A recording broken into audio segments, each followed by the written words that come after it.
Hey everybody, this is Dream, and today we got a nice little 6-game slate for DraftKings that starts at 6:40 p.m. So we have some decent teams that we can stack in the LA Dodgers and the Houston Astros, and we also have some other teams that are gonna have a couple interesting players like on the Angels with Trout, and then a couple guys from Detroit look pretty interesting today as well. And you could almost stack the Cleveland Indians and San Francisco slightly, but I don't know if they're really that good of stacks. But they've got some players that we could at least take a look at. With that said, let's go ahead and get into pitchers I do like. So first off, it's going to be Tristan McKenzie. Now he's the most expensive option. He's also a little bit overpriced for what he's done, but he does have some upside in this matchup, especially in the strikeout perspective. He should be able to get 7 to 10 strikeouts, hopefully.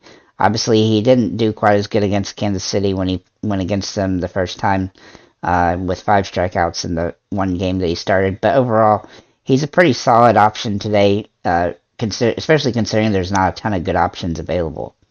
Then the next guy that I like is Blake Snell for San Diego against Arizona. Now, Arizona is not an ideal situation for a pitcher usually, but he has some upside. He doesn't really have strikeout upside as much as we'd like, but he still has decent. But he's had some ups and downs throughout the season. But I think he's a pretty safe option. Wish his price was a little bit lower based on the slate, but overall, you could do worse than him. And then the final guy that I like quite a bit, and he's probably my favorite pitcher to be honest, based on his matchup and stuff and what he's been doing lately, and just the top tier option essentially is Lance Lynn. He's just been really good as of late. He's had a couple off games, but he's really improved since the beginning of the season. He's playing really well right now. Seattle's a pretty good team, but he also has really good strikeout potential. As you can see, he's had 8 strikeouts quite a few games, so I think he can get there. Obviously, his earned run average is much higher than we'd like, but overall, I think he's still in a good matchup. If right now I'm leaning toward using Lynn and Tyler and Tristan McKenzie as my two starters. The other guys that you could consider, but I don't really like all that much, are Martin Perez against Houston, just because it's against Houston, and then Jose Suarez against Detroit. He just really does bad against left-handed hitters, and Detroit's got some switch guys and stuff like that. So, unfortunately, I think this is a really weak pitching situation, but you can save some money by using Lance Lynn, or if you really like Jose Suarez, you could use him. But I think you want to probably save money, at least some, at this position by only using one of the top guys, just because nobody's really going to step away and be 35, 40 point upside. With that said, let's go ahead and get into the catchers. So there's really not a ton to look at catcher-wise today. The only real good one is Will Smith. Obviously, he hasn't been hitting the ball well, but he's still hitting home runs a lot. And so that's a nice advantage in this particular matchup against San Francisco. The other guy that I kind of like is MJ McKenzie. He's pretty much the only guy other than Bobby Witt that looks even remotely decent on Kansas City. Obviously, he's going to have a tough matchup against McKenzie. But I think he has some potential in this matchup. And if you need to pay down a little bit from Will Smith, then he's somebody you could. And then really two other guys that you could potentially use is Christian Vasquez for Houston if he plays. He's been hitting the ball pretty well as of late. He has had some home run potential, but he's not like a huge home run flex. But I think he can still get you 8 or 10 points in this particular matchup. And then hopefully, if all goes well, Sebi Zavala will play for the Chicago White Sox today. And if he does, I think he's the best value option you can get. Obviously, he's not a huge home runs threat necessarily, but he can get hits and stuff like that, and he can score 8 to 10 fantasy points, and it's a pretty good matchup for him. And I think he's probably the only guy that you can really pay down for at that position. There's just not a lot to like at the catching position today, just based on matchups and stuff like that, and who's going to start. I mean, there's not a whole lot of guys that even average over 6 fantasy points a game into position as it is, and a couple of them probably won't start. I mean, maybe Perez does, but he doesn't look like a very good option against McKenzie. So with that said, let's go ahead and get to first base. Now I have 5 or 6 guys here that I really like. The first being Andrew Vaughn, who we've liked quite a bit lately. And he's been a little bit hit or miss, but he's still been hitting more than missing, and that's usually good enough. He's been batting pretty well, getting 7 fantasy points a game with 2 home runs. Hopefully he can continue that. Then Christian Walker is another guy that I like really good. He's against Snell, but he's batting 333, has a home run and 8 fantasy points a game, actually almost 9. And he's really only had a couple bad games recently, so he's a pretty safe option. But if you need to save money at this position, he's somebody. Pretty much everybody that I like is in the same range from the price range. Jose Abreu is the next guy. He's a little bit more expensive, but he's still pretty good. He's been batting pretty good, though he hadn't had a home run lately, but I think he's kind of due. And as you can see his stats, he's been playing pretty well. Nathaniel Lowe is probably my favorite guy on the slate, simply because he's batting 447 over the last 10 games. Got 4 home runs, averaging almost 14 fantasy points a game. He hadn't had very many bad games for a while, and so I think he's got to be the top option at this position. He's $4,200, pretty fair priced. And then the last but not least is Wilmer Flores for San Francisco Giants. They have a nice little plus matchup. He hasn't been hitting the ball very well average-wise, but he's still scoring fantasy points, and he's having some big games occasionally. So I think he's kind of a boomer bust, Hail Mary type option, but he could definitely be somebody that could pay off if you just want to go off of those guys and choose him. You can also mix him in at third base too, which is an advantage. And you could also move Andrew Vaughn to outfield. So that's what I have at first base. At second base, I have probably the really hard time trying to find some good value here. Obviously, the top option is Marcus Semien. He's been hitting the ball really well, averaging 10 fantasy points a game, which is right where we need him to be. He's really only had a few bad games here and there in the last 10 games, so I think he's a pretty safe option. Plus, he's in a plus matchup.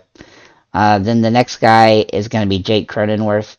He hasn't been hitting the ball very well, but he's still got home run potential, and if he can get out of the slump, then, which I think he really felt like he got out yesterday, then he has some potential to score some good points in a plus matchup. And then finally, my Hail Mary for this position, cheap guy, is Will Castro for Detroit. So he's kind of in a weird position. He has some home run potential, and he's been hitting pretty good off and on lately. And he's done good against the Angels as well, and he's in a very plus matchup against them. So I think if you wanted to save some money, he wouldn't be a bad option. And you can throw him in at... I feel like the only place you really want to throw him is at second base if you don't want to pay up for Semien or you can't afford Cronenworth. There's just not a lot to like at second base either. Most of these guys are in kind of really bad matchups. I did look at Thairo Estrada as a potential option. He's kind of been the worst. He's been kind of about the same as Will Castro, and Will Castro's cheaper, but he's also in a plus matchup if you do want to utilize him.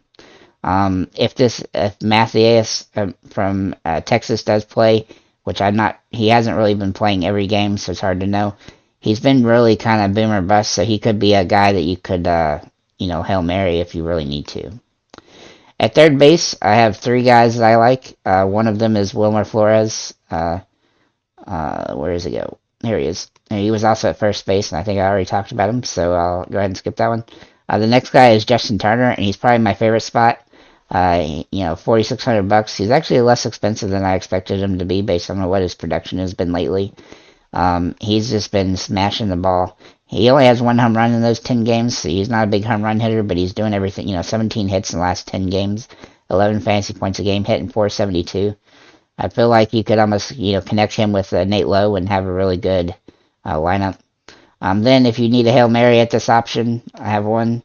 Josh Harrison for the Chicago White Sox. He's been hitting the ball pretty well as of late, 265, which is a little bit above his average. He does need to get, some more points, really, but he's been good. 5 points, 6 points, 7 points, 10 points last 5 or 6 games.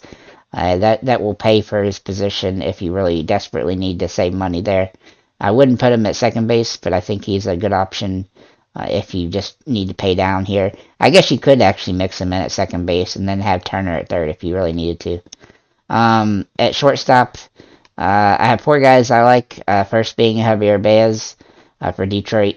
He's got a pretty good matchup, and he's been hitting the ball pretty well lately. He's well above his average last 10 games. He's also got some home run potential. He's going to have some bad games here and there, but he's in a plus matchup for himself, and so I like him as a decent option. The next guy is Jeremy Pena. He's been good all year. He's been kind of slumping up and down lately, but he's still having some good games, and he still has a home run threat. And so I think in a very plus matchup, he's got some potential. But I have two guys that are cheaper here that I like actually probably better than the top two guys. And one of them is Brandon Crawford, who's a little bit underpriced for what his production is. Obviously, he's kind of hit or miss. He's not a big home run threat, but he does a tendency to have 2 or 3 hit games. And so he's somebody that I think is probably somebody you have to consider. But my overall favorite play at this position is also pretty inexpensive. Elvis Andrus. He has been hitting 341 over the last 10 games, 2 home runs. You can just look at his scoring. He's had really good games as of late. Even if he doesn't get to 10, sometimes 8 or 6 or 9. And when you do that, that $2,800 pays off. So he's obviously not a super big home run threat, but he can hit them. And Chicago White Sox have a plus matchup. For the outfielders, my first guy that I think is pretty decent is Kerry Carpenter for Detroit. Obviously, he's not a great hitter, but he has potential, and he's been pretty good on the road. Actually, a lot better on the road than at home, which is kind of weird. But so he has some upside. He's just he's kind of a boomer bust option. Then Chase McCormick is kind of in a similar boomer bust situation. He can hit home runs occasionally. He's been hitting the ball better. 258 with almost 7 fantasy points a game. He's still kind of a boomer bust. He's not going to wow you most games, but he has some potential. I already talked about Will Castro.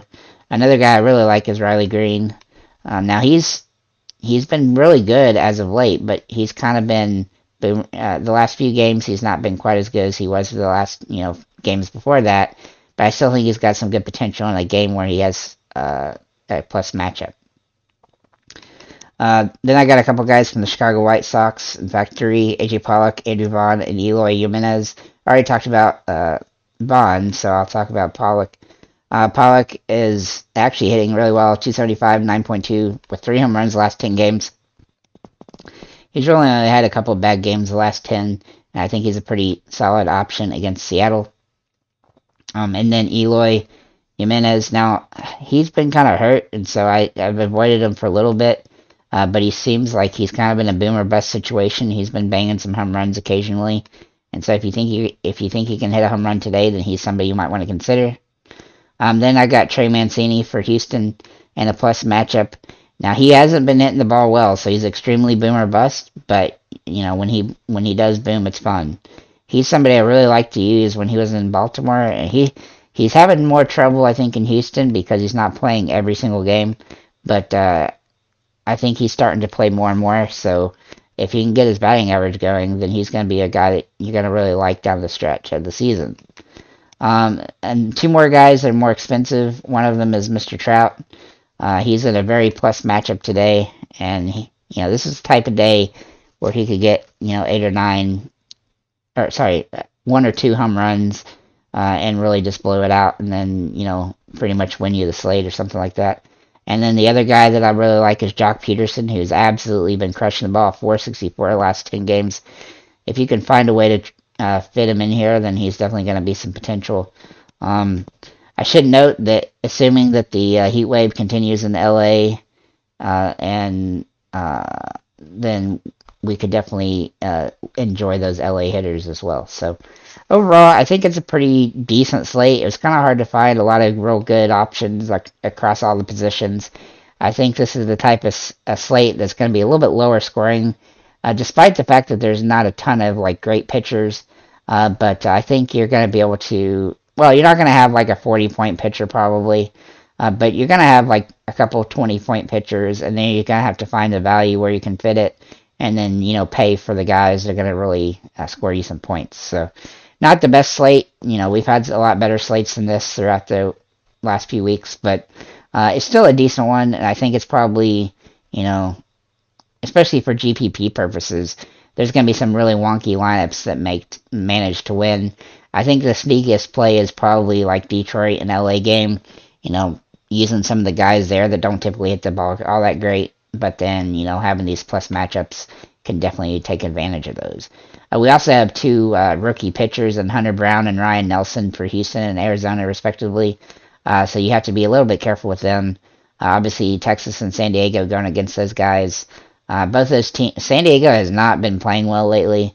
Kind of like the Mets. They're just kind of like, they get all the right situations for hitters to just, take off, and they're just not getting it done. And so I'm a little hesitant to really like anybody on that team. I did mention a couple guys I do like a little bit, but it's just not a super ideal team at this point. Texas, though, has been looking pretty good, so I definitely like some of the guys there. With that said, thank you for liking, commenting, subscribing. If there's anybody that I left out that you think I should have put in the video, feel free to leave a comment below. If you have any comments or questions, feel free to leave those below. Thank you for liking, commenting, subscribing, and have a nice day, guys.